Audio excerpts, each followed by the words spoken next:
बी बियाणं, खतं, औषधी हे शेतकऱ्यांना मोफत दिल्या पाहिजे. अत्यल्प भूधारक हा शेतकरी झालाय.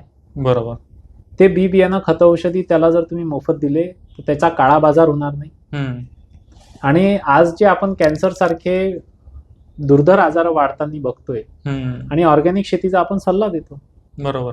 ऑर्गॅनिक शेती ही केमिकल शेतीपेक्षाही महाग पडते प्रासंगिक, आणि तातडीनं त्याचे इम्पॅक्ट्स येत नाही, इफेक्ट्स येत नाही, म्हणून शेतकरी त्याच्याकडे वळताना दिसत नाहीये. बरोबर.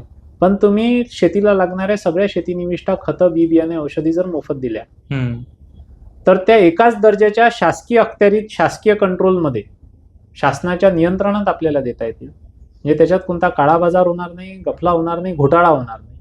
करेक्ट. आणि मोफत जी वस्तू आहे त्याचा काळा बाजार होणार नाही. आणि ते मोफत मिळाल्यानंतर शेतीतली जी गुंतवणुकीचा भार जो वाढत चालला शेतकऱ्यावरचा तो कमी होईल लगेच तातडीने.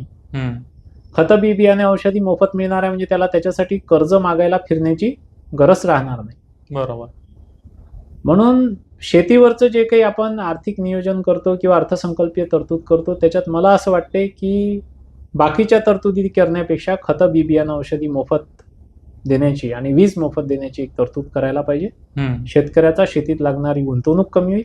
बरोबर. त्यानंतर हमीभाव ठरवताना जसं तुम्ही रस्ते बांधता, तुम्ही इमारती बांधता, तुम्ही बाकीचा विकास करता, एअरपोर्ट्स बांधता, तिच्या खर्चाचा तुमचा आराखडा जो आहे, म्हणजे गव्हर्नमेंट CSR आहेत जे काही आहेत तुमचे, त्याचा जे काही गुणक गणक आहेत तुमचे ते खर्च जोडण्याचे, ते गुणक गणक शेतीला सुद्धा लावावे. शेवटी खर्च तो खर्च आहे. बरोबर. तिथे डिझेल त्याच भावात विकत घ्यावं लागते, इथे त्याच भावात विकत घ्यावं लागते. तिथे तुम्हाला मॅनपॉवर ॲम्पल मिळते, उलट आमची शेती उद्ध्वस्त आहे तर शेतीत मॅनपॉवर मिळत नाही.